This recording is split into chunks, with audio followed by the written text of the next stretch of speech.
Olá! Está no ar mais um programa Frio na Espinha, da TV Marília, Canal 4, sob a direção do diretor-geral Flávio Alpino. Professor Caio, seja muito bem-vindo, bom retorno. Obrigado.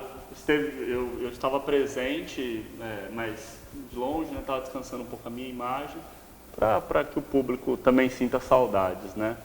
Que bacana, professor. E hoje, para variar, né? Foi ideia sua convidar a professora Fabi? Foi minha ideia. Hoje eu quis chamar a professora Fabi, ela que tem trabalhado, está fazendo um trabalho magnífico à frente das licenciaturas aqui na Unimar, e hoje acho que ela vai dar uma aula aqui para nós. Então, professora Fabiana, seja muito bem-vinda depois dessa apresentação, né, do professor Caio. Seja bem-vinda ao nosso programa Frio na Espinha. Poxa vida, eu agradeço por tudo isso, professor Caio. Agradeço, Henrique, também pelo convite. É um prazer enorme estar aqui com vocês para participar desse programa. Eu confesso que já estou com frio na espinha, esperando o que está por vir. Então vamos começar.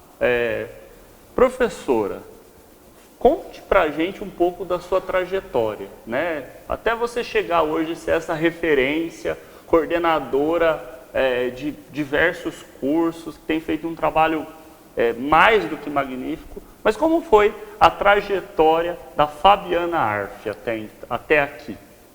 Olha, a minha trajetória iniciou em Oscar Bressani, né? Vamos pensar aqui já desde a educação básica, porque isso é a base de tudo, né? A base de onde eu cheguei até agora, né? Então, morando no sítio, uma cidade do interior, né? Uma cidade pequena, Oscar Bressani, então sempre dedicada aos estudos ali na educação, adorava estudar, né?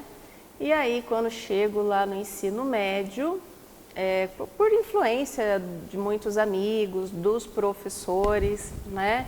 Então, Fabiana, você precisa fazer algum curso para ser professora, faz letras, né? Então, as pessoas falavam, você gosta muito de português, muito de inglês, faz curso de letras. Mas eu venho de uma família muito humilde, né? E o curso de letras, na época, eu não teria condições, existia já aqui na Unimar, mas eu não teria condições de pagar, não existia FIES, não existia o ProUni, né, que hoje ajudam muito. Então, naquela época, ou você paga ou você faz um curso numa instituição pública, né? Então, o que me sobrava não, né? Eu precisava fazer uma Unesp. Aqui na Unesp de Marília tinha o curso de pedagogia e o curso de letras mais próximo era em Assis, mas para mim ficaria difícil ir de Oscar Bressani para Assis, eu precisaria fazer em Marília. Então, estudei muito no meu terceiro ano do ensino médio para poder passar no curso de pedagogia na Unesp de Marília, né? E passei. Então, em fevereiro de 1999, recebi o meu presente de aniversário, que era a aprovação ali no curso de pedagogia. E bem nessa época eu já comecei a trabalhar em comércio, ou eu trabalhava ou não conseguiria me manter aqui, né? E foi bastante difícil conciliar as duas coisas. Eu comento até hoje que eu trabalhava o dia inteiro e às vezes eu chegava na aula, tinha que prestar atenção e acabava dormindo um pouquinho, numa parte ali, né? Era difícil conseguir prestar atenção total, né? Mas eu gostava muito, sempre gostei muito de estudar, mas sempre foi aquele esforço, poder trabalhar e poder estudar ao mesmo tempo. Até por isso eu entendo muito a situação dos meus alunos hoje em dia, que fazem o estágio, que fazem o curso e falam das dificuldades que eles têm. Então, eu passei por essas dificuldades, parei de trabalhar no terceiro ano para poder fazer o estágio, então fiquei sem emprego e nessa época ou eu comia na faculdade, ou eu tirava os xerox para poder estudar, então foi um período bastante difícil, mas venci.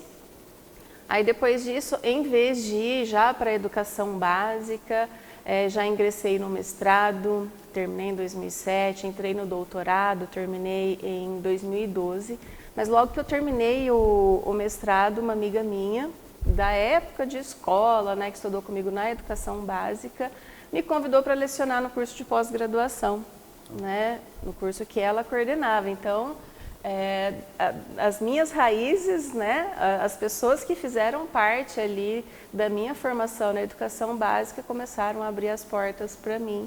Então, para atuar como professora. Então, a minha primeira atuação como professora foi em 2008, no curso de pós-graduação em enfermagem.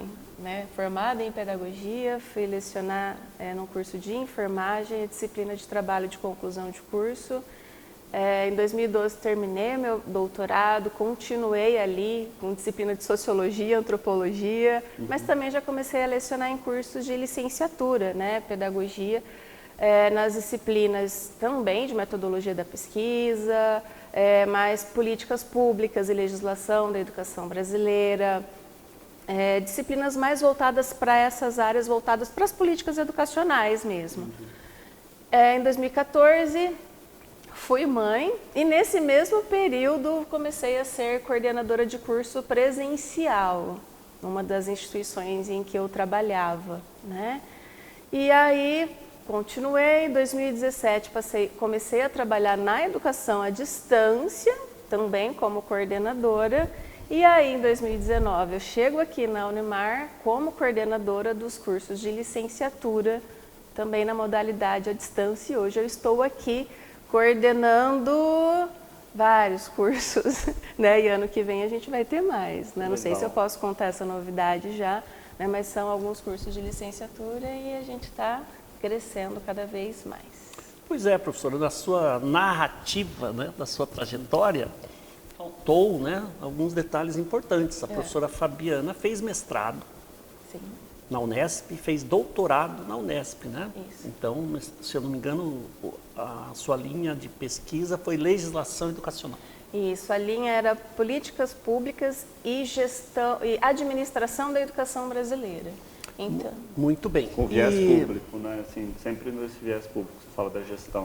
Era voltado para a administração escolar, o grupo que eu fazia parte, né, o grupo de pesquisa, ele era voltado para a administração escolar, né? Só que dentro da administração escolar a gente precisa tratar das políticas públicas, das políticas educacionais. Então eu tinha um conhecimento básico a respeito disso. Mas o que acabou me levando mais para essa área de políticas públicas, políticas educacionais, foi a atuação, né? Porque como eu sou formada, meu mestrado e doutorado foi nessa área, os convites que eu recebia para lecionar nos cursos de licenciatura, eles eram voltados mais para essa disciplina de políticas educacionais.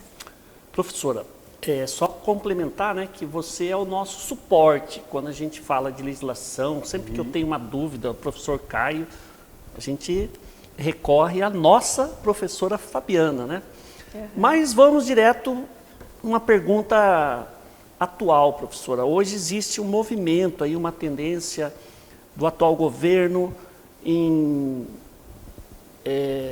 menosprezar ou diminuir o valor da EAD frente ao ensino presencial, ou seja, está existindo um cabo de guerra entre o setor público e privado, principalmente na sua área, né, que é a licenciatura.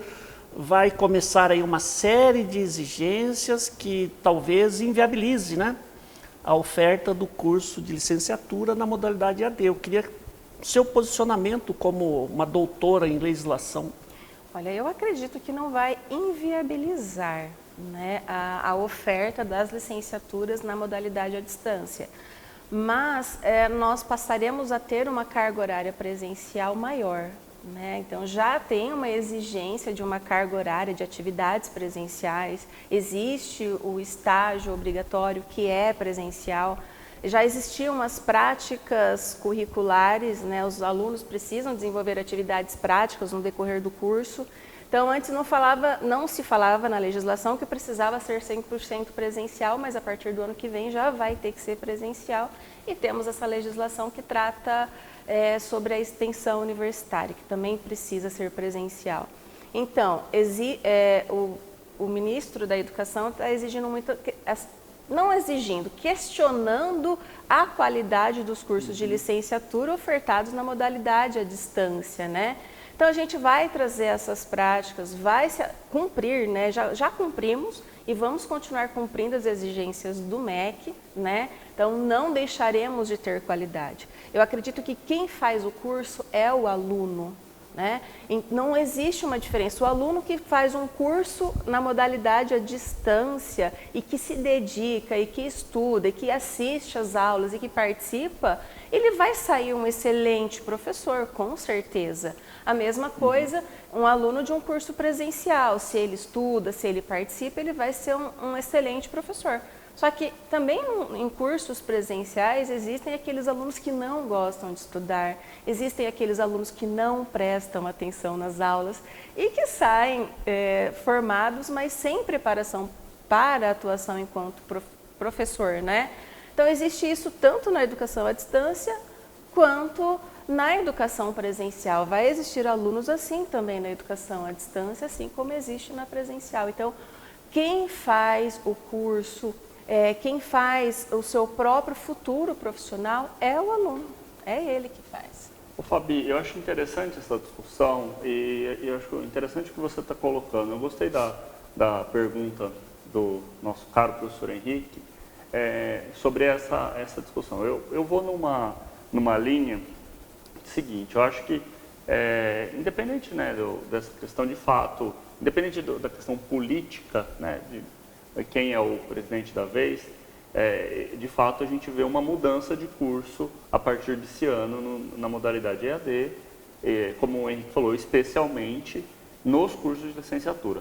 O que o governo vem apontando, né, é que os cursos à distância, ele tem um desempenho pior no ENAD, né, que é a prova de avaliação. Isso em linhas gerais, né, não estamos falando do universo da Unimar, estamos falando do universo geral. Sim.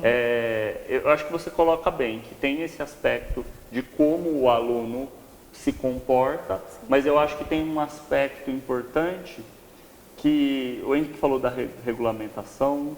O mercado já é altamente regulado da educação do ensino superior, mas o governo talvez vai regular ainda mais, né? Então está falando talvez de uma agência, já existe o MEC, né? Então já existe ali esse acontece, mas possivelmente de uma agência, e do ENAD acontecendo uma vez, todo ano na verdade, né? Exato. Do ENAD nas licenciaturas acontecendo. Talvez o que pode até ser positivo, porque a gente separa o joio do trigo, né? O que eu queria te perguntar, depois eu tenho mais questões para te falar sobre isso, mas será que a gente tem um bom EAD aqui, a gente vivencia um bom EAD, a gente tem um EAD diferenciado, com projetos, como você falou, com atividades presenciais acontecendo conforme solicita a legislação. Isso acontece aqui, sim, né? Não é só um documento, a gente vê isso acontecendo. Semana que vem vai estar acontecendo o nosso encontro anual de discente, que é essa atividade, uma das atividades. Mas será que esse momento, essa crítica tão forte do governo, de alguns especialistas, na modalidade EAD, não é focada talvez em alguns players de mercado que de fato não estão fazendo uma coisa com qualidade? Porque assim, qual que é a questão? Eu concordo com o Henrique, talvez o governo fez uma guerra desproporcional, né? Uma guerra acima do tom com o EAD, sim, porque não a culpa não é do EAD. A gente está fazendo um trabalho aqui honesto, correto, diferenciado. Mas, por outro lado, a gente tem esses players. Eu queria que você comentasse um pouco disso, especialmente das licenciaturas, né? Porque o governo está falando que estamos formando profissionais que não são qualificados, né? Isso, é o que ele diz. Sua visão disso?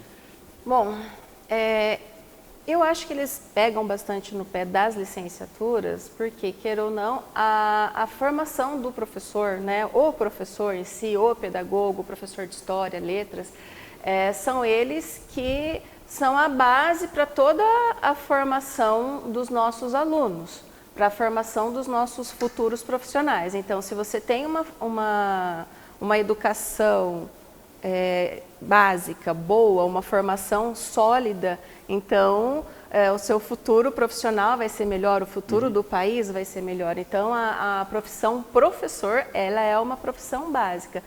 ela é fundamental para todas as outras. Todos nós já tivemos um professor algum dia, não é verdade? Então, assim, tem que ser uma formação de qualidade. E para que essa formação de qualidade dos nossos alunos na educação básica aconteça, os nossos professores precisam ter uma formação de qualidade, né? Então, por isso essa exigência. Então, a gente tem que formar professores com qualidade para que nossos alunos, nossas crianças, nossos adolescentes também recebam uma educação de qualidade.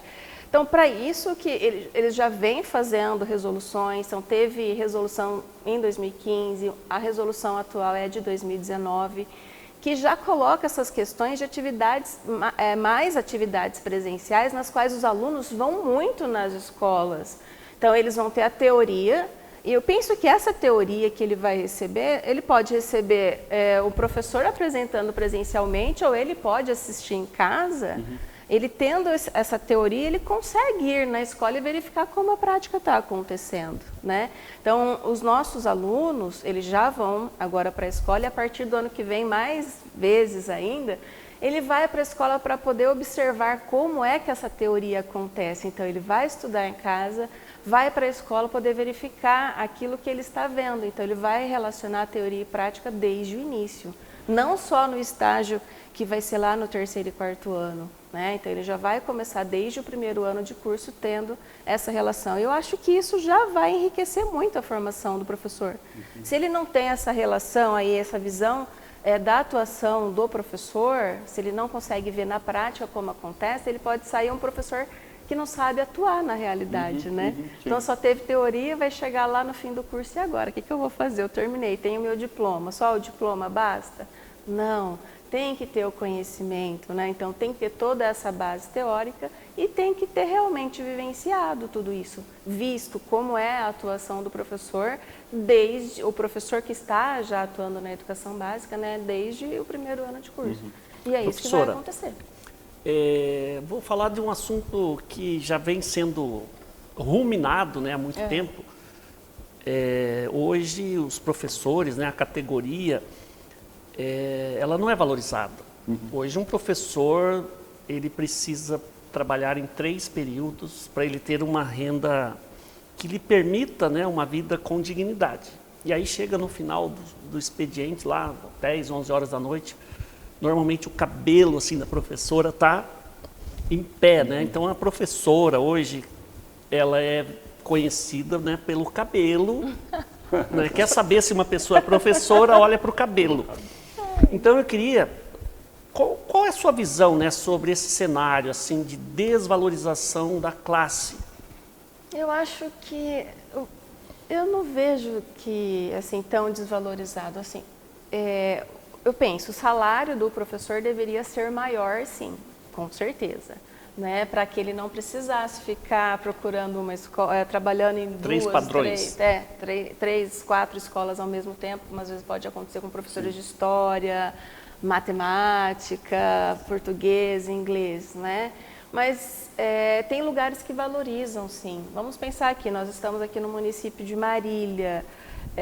O piso salarial dos professores aqui eu considero muito bom, né? É melhor do que muitos outros que eu já vi. Você considera bom, mas pensa assim, se um professor ele trabalhasse um período, só a parte da manhã, e o seu salário fosse equivalente ao trabalho de 3 períodos, não seria melhor? A aula não seria, já que a gente está falando de qualidade? Ah, sim, com certeza, porque ele não precisando ficar em busca de mais trabalho, né, para poder complementar a renda, ele teria mais tempo para poder planejar as suas aulas, né, pensar em quais metodologias ele vai poder utilizar para trabalhar aquele conteúdo, para desenvolver aquela habilidade, fazer cursos de atualização profissional, sim, isso com certeza influencia, né? E é necessário que exista, que o professor faça isso, é necessário que aconteça essa formação continuada. E com certeza, se o professor recebesse mais para ficar trabalhando somente meio período, ou seria um período... Seria a situação ideal, né? Seria a situação ideal, com certeza. Né? E cada cada curso que fizesse, por exemplo, recebesse, em vez de ter que repor, porque às vezes acontece de os professores trabalharem não, os professores fazerem algum curso em horário de trabalho e às vezes precisar repor aquelas horas, né? Então, o ideal é que nem precisasse disso, porque é uma exigência do professor para que ele continue trabalhando. E se ele está fazendo isso em função do serviço, nada mais justo do que não precisar repor aquela hora, porque ele estava em processo de formação. Então, sim, essa valorização, sem pensar em salário necessariamente, essa valorização realmente deveria ser maior, né? Sabe o que eu fico ouvindo, né? Ia fazer uma pergunta, mas eu pensei em uma outra questão aqui. Sempre quando a gente olha nessa questão do ensino, eu vejo muito forte isso... se fortaleceu agora, tanto no governo federal quanto estadual, a questão de fortalecer o ensino básico, né? Sim. Porque o ensino superior, hoje, o ensino superior público já tem uma verba considerável, né? O ensino superior privado, de fato, é o que tem feito a diferença na formação, né? Hoje, a maior parte dos alunos estão no ensino superior privado, né? Hoje, mais de 70%, 80% dos alunos do ensino superior estão no ensino superior privado. Mas a realidade do ensino básico é um pouquinho diferente, né? Porque as escolas privadas são caras e tudo mais, né? Hoje, um valor caro e tudo. Então, o governo decidiu, não, precisamos olhar para o ensino superior, para o ensino básico. Vamos olhar para o ensino básico. O Brasil é reconhecidamente um país que tem um ensino básico ruim, certo? Se você compara com os rankings lá da OCDE, o Brasil está num ranking bem inferior. Frente, tudo bem que isso tem a questão da desigualdade, etc, né? Eu acho que são pontos importantes. Mas muitas vezes as pessoas olham e falam da formação dos professores, da baixa qualificação dos professores, como um desses aspectos. E aí, eu acho que isso não tem absolutamente nada a ver com se o aluno ele fez faculdade no ensino EAD ou presencial. Talvez isso aconteça porque a maioria dos alunos que hoje fazem um curso de licenciatura faz na modalidade EAD. Isso, É isso, a grande maioria. Eu não sei precisar a porcentagem, mas eu acho que está beirando ali uns 80%, 90% dos alunos fazem na modalidade Por EAD. isso que a culpa vai para o EAD, mas na verdade Exato. não tem a ver com EAD, porque antes a gente tem 100 anos, 200 anos, 500 anos de história com crítica na educação básica. Então, e antes não tinha EAD e continuava sendo crítico. Continuava. Né? Continuava sendo problemático. E aí, às vezes, eu vi outra vez um pesquisador falando isso. Antes a gente tinha uma falsa impressão das pessoas mais velhas, falando assim, quando eu estudava, o ensino público era melhor que o privado, o que era uma mentira. O ensino público já era ruim, já tinha uma infraestrutura ruim, lá na década de 50, 60, e que tem um pouco dessa falácia, por aquela coisa nostálgica, né? Parece que o que eu era na infância era bom, e na verdade não. Eu queria te perguntar, o que a gente pode fazer, né? Você como uma estudiosa de políticas públicas, por que o Brasil erra, governo após governo, ano após ano, nisso? Em não ter uma política, mesmo nas épocas de maior crescimento, no início dos anos 2000, já teve aquela questão das commodities altas, o Brasil crescendo. Não, a educação continua ruim, né? Não teve um avanço. Ou teve, pode ter tido um avanço, mas foi significativo, né? O que a gente pode fazer? O que o país pode fazer, né? Que pergunta difícil. É porque engloba muita coisa. Começa, com certeza, pela formação de professores, né? Ter uma formação de professores de qualidade, né? Então, essa formação já vai fazer uma diferença na atuação profissional desse professor, né? Só que, pensando nesses problemas, muitas políticas que são desenvolvidas acabam sendo políticas de governo, acaba mudando muito a cada governo que vai se passando, né? Esse é um dos problemas. Então, a gente deveria, na educação, ter mais políticas de Estado e menos política de governo, menos mudanças, né? Mas eu vejo que sempre estão tentando melhorar. O problema é que sempre muda. Por exemplo, quando eu me formei em pedagogia, na época era o esquema 3+1. A gente tinha 3 anos de formação geral e 1 ano que a gente ia escolher qual habilitação a gente queria. Aí acabaram com isso Por quê? A gente escolheu uma única habilitação e faltava o conhecimento das outras. Por exemplo, aqui na Unesp eu escolhi administração escolar. Então, faltou para mim deficiência visual, deficiência física, faltou o conhecimento a respeito disso. Aí, então, em 2006 mudou, e aí o curso de pedagogia passa a ser mais generalista. O aluno ele vai ter todo o conhecimento a respeito de cada um desses assuntos de uma forma mais abrangente, não aprofundada, mas ele já vai conhecer um pouquinho de cada e ele se especializa depois em prática, na atuação profissional deles e por cursos de pós-graduação, por exemplo. E agora a gente está tendo mudanças de novo que querem que o curso de pedagogia se divida. Então, o aluno vai fazer ou pedagogia voltada para o ensino fundamental ou para a educação infantil. Então, assim, a gente vai e volta, vai e volta. Então, é difícil dizer o que tem que ser feito. Porque uma tem política de Estado e não de governo, né? Mas no geral é isso, uma política de Estado e não uma política de governo. É igual o novo ensino médio, né? O novo ensino médio que, tudo bem, você pode ter críticas para o novo ensino médio, mas é uma proposta, porque o ensino médio estava ruim. Aí propõe, tudo bem, tem muitas críticas, eu acho que... Mas, assim, já cancelou, né? Então, assim, novamente, é uma política que você começa, ao invés de ajustar, você cancela. Eu não sou estudioso, mas é um exemplo disso que você falou. Um governo é a bandeira de um governo, novo ensino médio. Um ensino profissionalizante, aí cancela o ensino profissionalizante. E aí a gente não sabe se o novo ensino médio foi bem sucedido, a gente nunca vai saber. Porque no meio do processo, né? Não é mais uma ação. Ó, assim. tem uma pergunta, veio aqui, ó. Nossos milhões de telespectadores. E hoje está bombando, viu? Flávio Alpino, diretor da TV Marília, mandou uma pergunta. Ó. Considerando a baixa qualidade da aprendizagem do ensino médio, a que você atribui o alto grau de dificuldade do Enem? Por que o Enem é tão difícil, sabendo que os alunos não têm o preparo suficiente para realizá-lo? Poxa vida. É que, na verdade, eles fazem o Enem com base naquilo que eles esperam que os alunos tenham aprendido. Né? Então, espera-se que os alunos tenham desenvolvido aqueles conhecimentos, aquelas habilidades na educação básica. Então, é para eles conhecerem isso. Nós somos professores da graduação.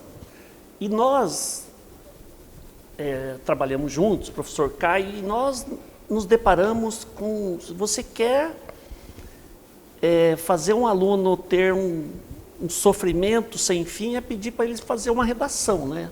Ou seja, se você corrigir efetivamente uma redação hoje, você vai gastar uma caneta vermelha. É um desafio bem grande. É um desafio. Essa lacuna de aprendizagem, né, professor Caio, que a gente se depara, principalmente com relação... Não vou nem falar da matemática, tá?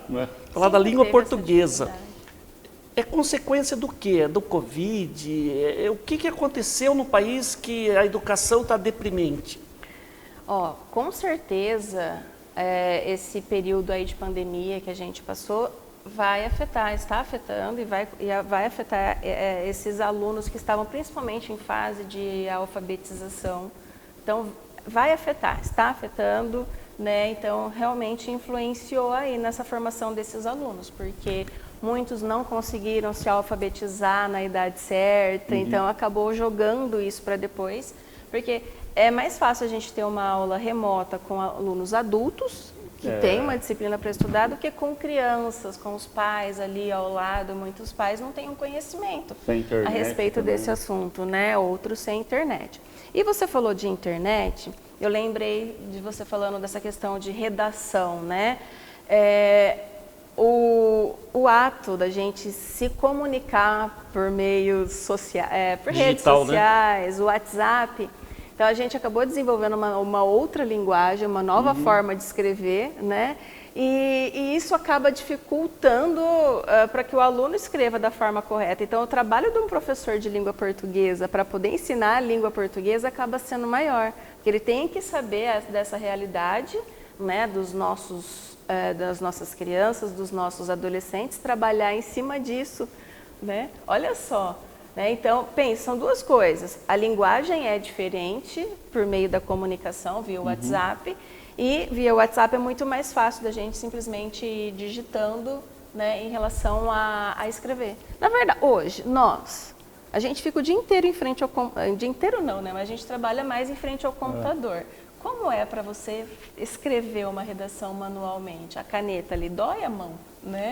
Então, mas pensando não só em... o aluno pode digitar, mas muitas vezes ele não sabe, porque ele tá acostumado com essa linguagem aí, a linguagem que ele utiliza nas mídias sociais, no WhatsApp.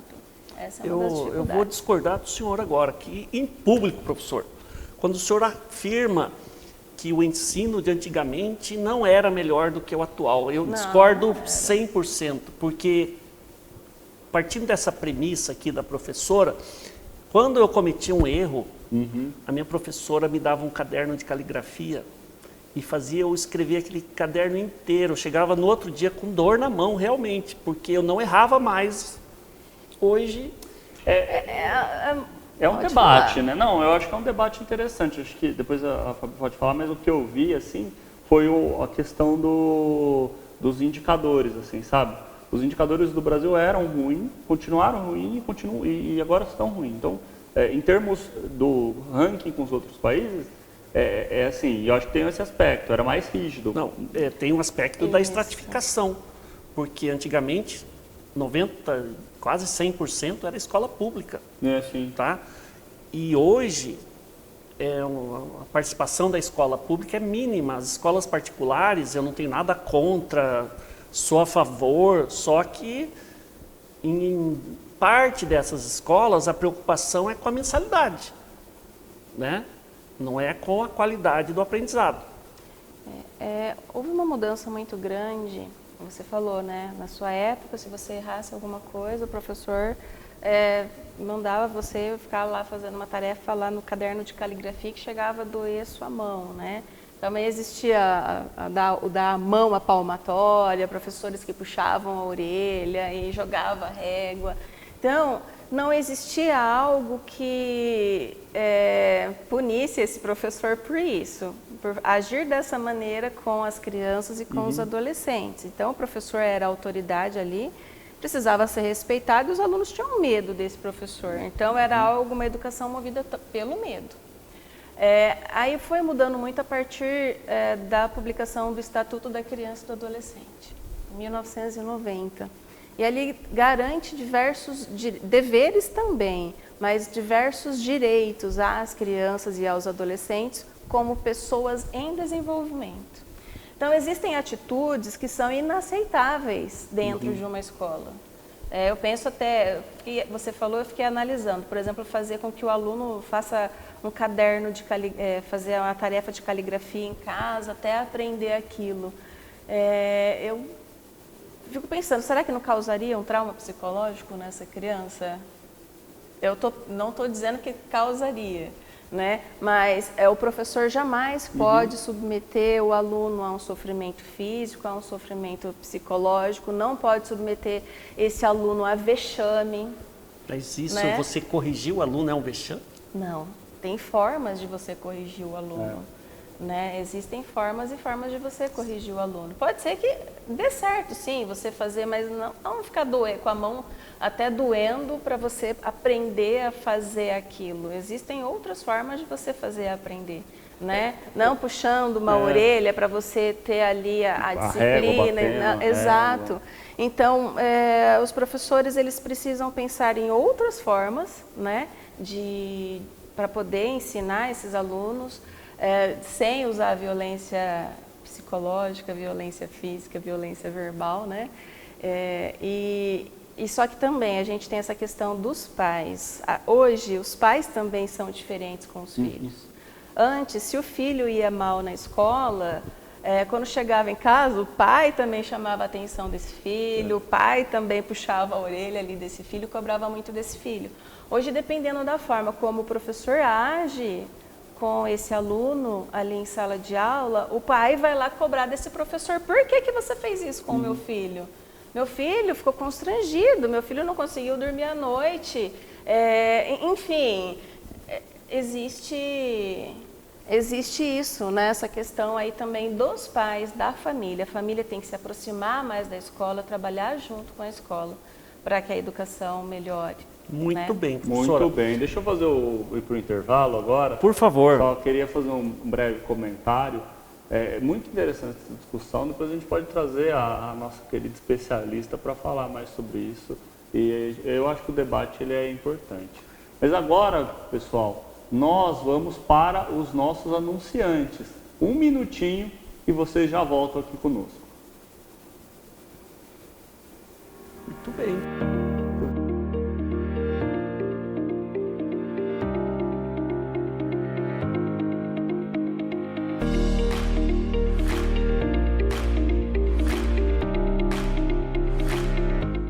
E aí, agora? Já decidiu? Eu quero um lugar surpreendente. Vem comigo. Vou te mostrar esse lugar. As evidências são claras. Ordem no tribunal. Essa é a melhor opção para o investimento. Doutor!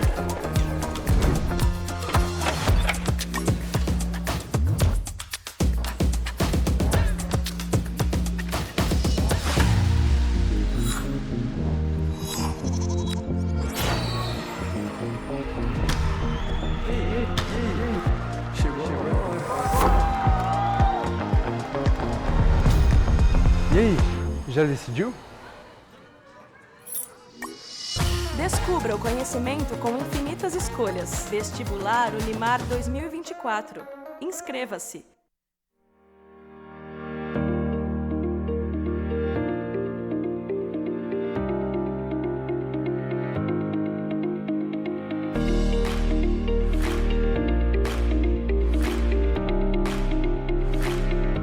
Estamos de volta com a nossa convidada, a professora doutora Fabiana Arf, para falar mais sobre educação, sobre ensino superior, educação básica, sobre a vida dela também. Agora a gente vai poder explorar um pouco mais todo esse processo e eu já passo a palavra para meu querido amigo Henrique, que tem uma pergunta espetacular. Professora Fabiana, chegou o grande momento. Chegou a hora do frio na espinha. Mas antes, vamos falar das suas estrelas, né? A senhora é uma professora estrelada. Muito estrelada. A professora Fabi só tirou nota 5. História, letras, pedagogia, educação física. Esses quatro. 4 cursos, gente. Licenciaturas, 5 estrelas. 20 estrelas. Ela. Nossa. 4 vezes 5, 20. Matemática, hein? Ó, legal. Passamos em matemática no ensino médio. Gente, vamos fazer perguntas diferentes agora, professor. Eu sei do seu passado lá na Unesp, quando a senhora fazia graduação, trabalhava na loja. Queria que a senhora falasse assim, o que mais te agradou naquela época e o que menos te agradou. O que mais te deixou feliz, o que menos te deixou feliz. O que mais me deixou feliz? Naqueles 4 anos de pedagogia. Olha, o que mais me deixou feliz, vamos lá, o que menos me deixou feliz. Vamos começar pela parte que menos me deixou feliz. Era a correria, né? Ter que trabalhar no comércio, mas eu morava em República, então eu tinha que ter o dinheiro para poder pagar aluguel, água, luz, né? A alimentação.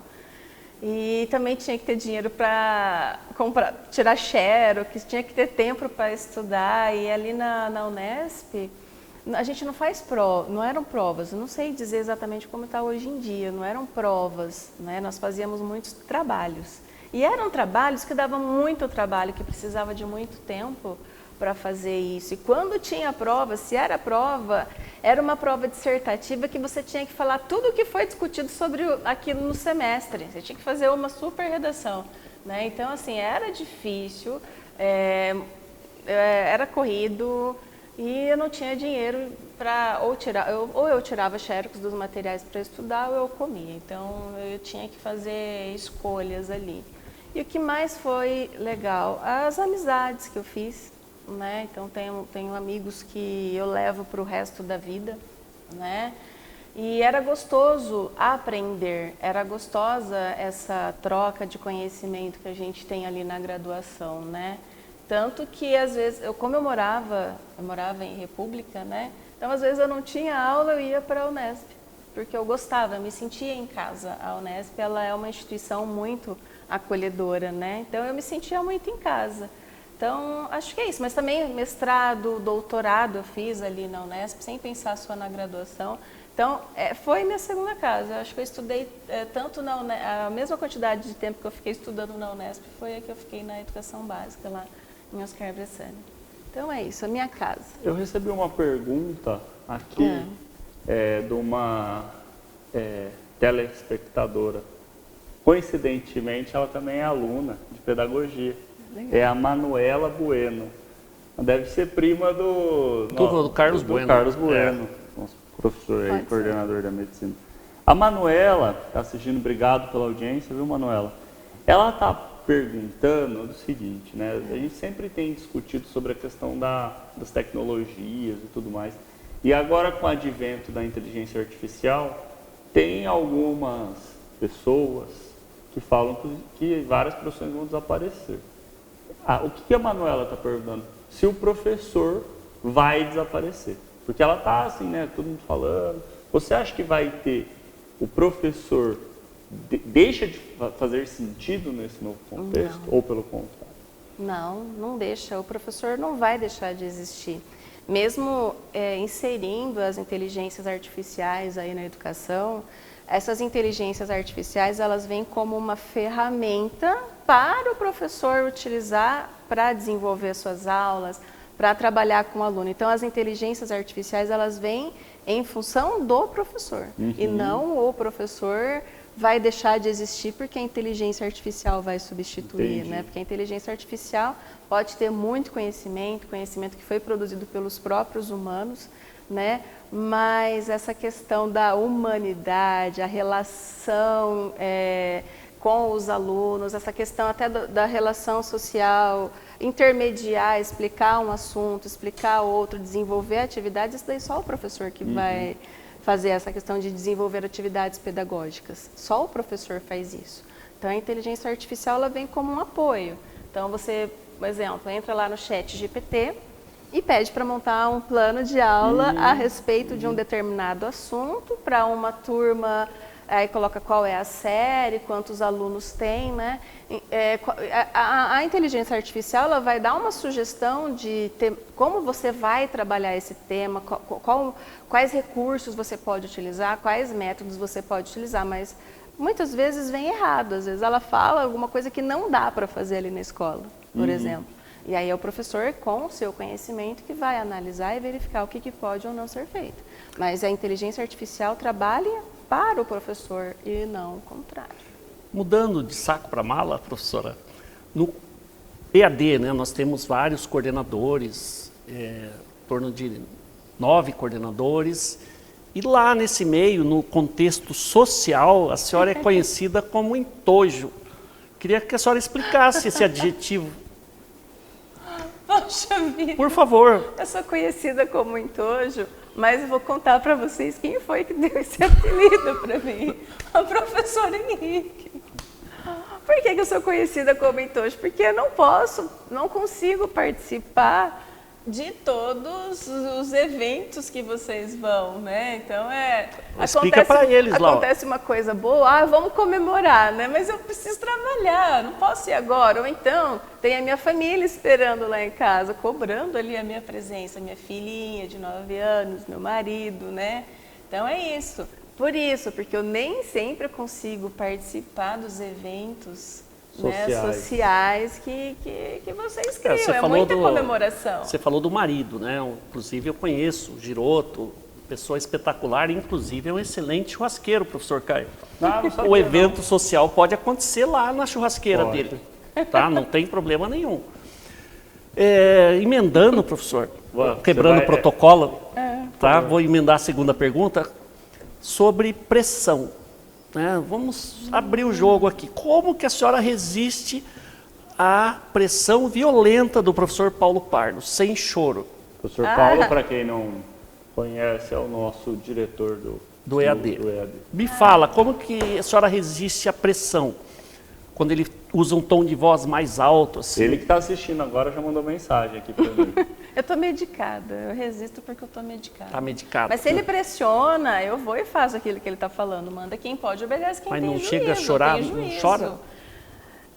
Eu digo que se algum dia ele falar mais alto só comigo, eu acho que eu vou chorar. Né? Mas a única vez que ele falou alto com a gente, que ele estava muito bravo com a gente, foi que estava todo mundo junto, todos os coordenadores juntos na mesma sala, né? A única vez que ele falou realmente bravo foi essa. Então, como a bronca não foi só para mim, eu só saí quietinha.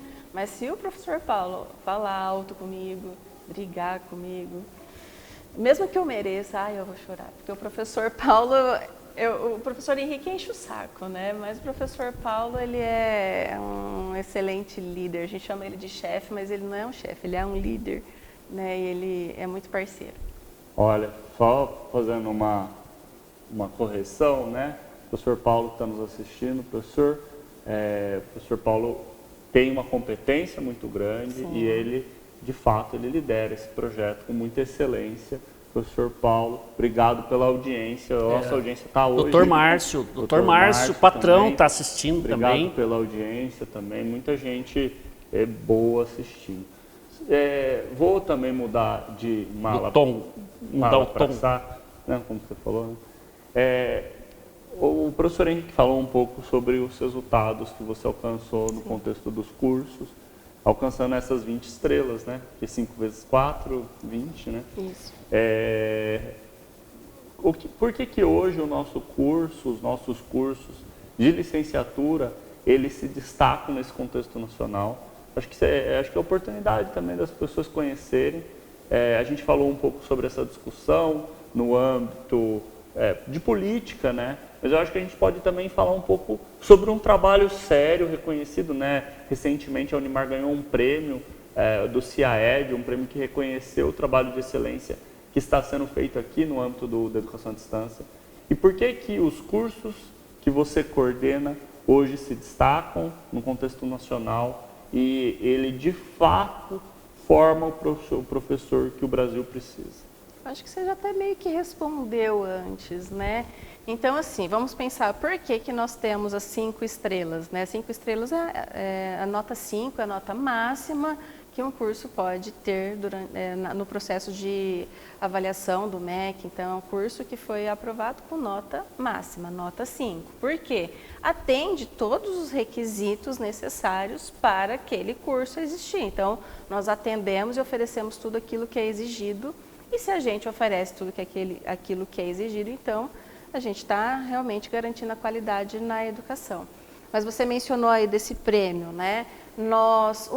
Além de o aluno ter o estágio, além de o aluno ir para a escola para desenvolver atividades práticas, os alunos eles desenvolvem os projetos extensionistas. Uhum. Então, eles vão para a escola, eles levantam ali na escola uma problemática, normalmente relativa a metodologias, né? Levantam uma problemática, desenvolvem um projeto e aplicam esse projeto nas escolas, né? Cada aluno vai aplicar aquele projeto, levando esse conhecimento, aproximando realmente a universidade da comunidade por meio ali do aluno, né? Sim. Então, realmente, o aluno que vai fazer essa ponte entre a universidade e a comunidade, no caso, a comunidade escolar. Então, o aluno ele vai sair com muito conhecimento, porque ele já vai estar colocando em prática, e além disso, ele vai levar mais conhecimento para a escola, tentar levar um conhecimento atualizado para a escola. Então, essa proximidade entre o aluno e as escolas, desde o início do curso, eu vejo aí como um dos pontos mais importantes para garantir aí a qualidade, né, na formação desse professor. Mas aí, não posso falar só que é isso, né? Nossos materiais são de excelente qualidade, né? Então, a tutoria muito próxima do aluno, a gente procura sempre acolher, né? Não fazer uma educação à distância. A gente tenta fazer realmente uma educação sem distância, né? A gente acolhe.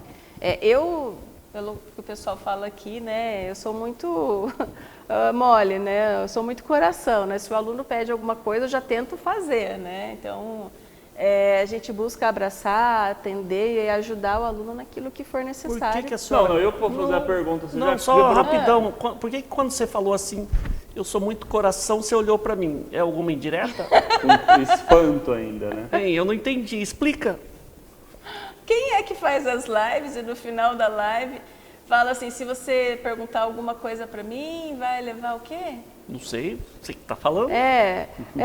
Assim, ó, o professor Henrique, ele é excelente, ele faz os cursos dele com excelente qualidade também, ele sempre tenta ajudar os alunos, mas se o aluno pergunta alguma coisa para ele que ele já tinha explicado antes, ele já dá uma Tijolo bronca. 6 furos. É isso que você fala que vai jogar no aluno? Vou jogar Pela em você. tela. Né? Mas Pela beleza, tela. professor Caio, desculpa interromper Não, o senhor. sem problema, estou acostumado. Uma questão que a gente fala sempre do ensino superior, né? Quando uma pessoa escolhe um curso de ensino superior, é buscar empregabilidade, né? Empreendedorismo e empregabilidade, eu acho que no contexto da licenciatura tem também esse aspecto de empreendedorismo, mas eu vou focar um pouquinho na questão da empregabilidade. O Henrique estava falando, você falou no começo sobre salários e tudo mais, eu vou falar um pouco sobre concursos e oportunidades. De fato, hoje, a gente vê as áreas de licenciaturas, né, exceto pedagogia, nas outras licenciaturas, não sendo tão procuradas, né, tipo licenciatura em história, matemática, física, letras. Por um lado, é um problema, mas eu vejo um outro lado que tem muita oportunidade. Por exemplo, eu vejo o concurso de pedagogia, a minha pergunta é nesse contexto de concurso, o curso de pedagogia de Marília. É um concurso procurado, mas que roda muito, chama muita gente, porque tem uma demanda muito grande. Eu acho que a gente precisa começar a vender os cursos de licenciatura, não também o aspecto amor, porque você gosta de criança, você gosta de ensinar, precisa disso, mas também como uma oportunidade de você ter um emprego bom. Não, é o melhor emprego do mundo? Não, mas é um emprego que paga um salário ok, frente ao restante da população, né? O que você estava falando, um salário de professor aqui em Marília não é um salário ruim. Um salário de um professor 40 horas não é um salário ruim. É bom. Né, de uma escola. Eu queria que você falasse um pouco disso, desse cenário dos concursos e tudo mais, sabe? Olha, eu vou começar falando desde antes dos concursos, antes mesmo do aluno terminar o curso dele de ensino superior. Na pedagogia, principalmente, desde que o aluno ingressa, a maioria, se quiser, já consegue fazer estágio. O estágio não obrigatório, que já é remunerado, né? Então, assim, já desde que entra, muitos lugares já contratam para realizar o estágio, porque precisa mesmo de mão de obra, precisa mesmo de mais pessoas apoiando ali o professor dentro de sala de aula, né? E surgem sim sempre concursos, tem sim uma grande rotatividade, né? Para a contratação de pedagogos, né? Para a educação infantil, para séries iniciais do ensino fundamental, existe sim, isso daí é muito procurado, então tem sempre é chamado, mas uma coisa que eu queria destacar não necessariamente isso, né? Quando você falou a respeito dos professores das áreas específicas, que eles são muito solicitados, né? Só que, igual aqui, nós temos muitos alunos cursando pedagogia e 10% é do curso de História e os outros, e também letras, também comparado ao curso de Pedagogia, é em torno de 10%. E isso acontece também com professores na área de matemática, na área de química, de física. Então, por isso, e tem poucas pessoas, tem pouca procura para fazer o curso, mas eles são muito solicitados ainda na educação básica. Falta esses professores na educação básica. Então, quem for fazer, por exemplo, uma licenciatura em Ciências da Natureza, né? Ele vai ser com certeza ele vai conseguir lecionar facilmente numa disciplina de química, física, biologia, porque existem poucos profissionais formados nessa área. Então, se você fizer um curso de matemática, licenciatura em matemática, nossa, você vai conseguir um emprego como professor facilmente, porque existem poucas pessoas formadas nessas áreas, existe uma falta muito grande de de professores específicos dessas áreas. Então, é uma grande oportunidade aí. Né? É muito bom fazer pedagogia, porque sempre vai ter oportunidade de trabalho, sim.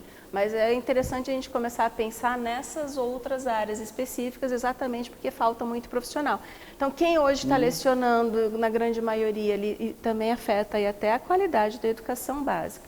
Às vezes, uma pessoa que fez um curso de enfermagem, um curso de farmácia, As engenharias para matemática, as engenharias para física. matemática, eles têm muito conhecimento sobre aquela área. Sim. Por exemplo, um farmacêutico, um enfermeiro, ele conhece muito sobre a área de biologia porque teve na faculdade. Mas ele tem uma formação didática, tem uma formação pedagógica para poder ensinar isso com qualidade, para utilizar as metodologias com qualidade. O engenheiro, que entende muito de física, entende também de química e muito mais ainda de matemática, ele tem um conhecimento sobre como ensinar isso para os alunos, né? Então, isso aí acaba afetando muito a qualidade na educação básica. Então, quanto mais profissionais formados nessas áreas específicas, melhor, né? Melhor para essas pessoas, porque vão conseguir um emprego mais facilmente, e melhor ainda para a nossa educação básica, para os nossos alunos, porque vão ter professores realmente qualificados para ensinar. Muito bem, professora. Papo tão gostoso, né, professor Bom, Caio? muito bom, muito bom. Altíssimo nível. Quero agradecer por ser voluntária, né, em vir aqui dar essa entrevista no programa Frio na Espinha, que tem milhões aí de telespectadores. A senhora entrou na fila, né, para poder dar entrevista, porque aqui é concorrido. Faz mais de 4 meses que está agendado. Faz tempo. Então, estou muito feliz, professora, tá, em recebê-la. Foi uma entrevista, assim, bastante esclarecedora sobre a área da educação. E eu gostaria que você fizesse aí apresentasse, né, um diferencial. Por que quem está nos assistindo, que tem interesse na licenciatura, deveria se matricular aqui na Unimar?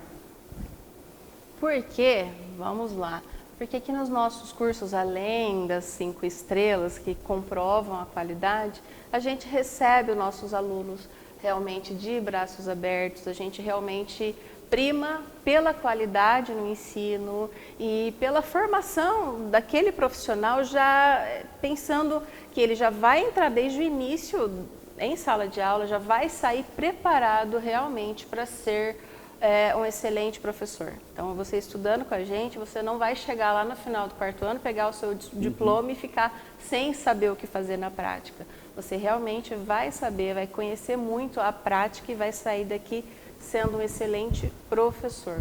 Garanto isso para você. Muito bem, professor Caio. Muito obrigado novamente por dividir a bancada comigo, professor Henrique, professora Fabiana. Foi um prazer, a conversa foi muito boa, muito esclarecedora, de altíssimo nível. E acho que hoje você elevou a régua do nosso programa em trazer um debate tão de alto nível sobre educação, fazendo, né, acho que de um olhar crítico para o que está acontecendo. Muito obrigado. Acho que quem assistiu teve uma aula aqui conosco. Eu agradeço. E com isso, nós encerramos o nosso programa Frio na Espinha. Um grande abraço e até o próximo. Tchau. Tchau.